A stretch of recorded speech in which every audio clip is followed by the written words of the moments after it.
তবে জুতা তৈরি হয় সরাসরি আমরা আমাদের কারখানা থেকে দেখাচ্ছি। এই যে এই সোলটা ভিতরের থেকে বাইর হয়েছে দানা দেওয়ার পরে।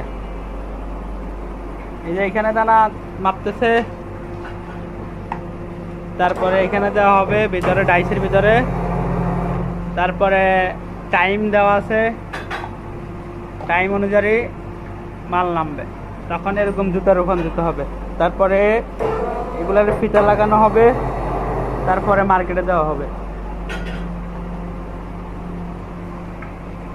এই যে আমাদের সিনিয়র অপারেটর, সে মেশিন চালাইতেছে, সে সম্পূর্ণ কাজ বুঝে, তার বেতন 14,000 টাকা।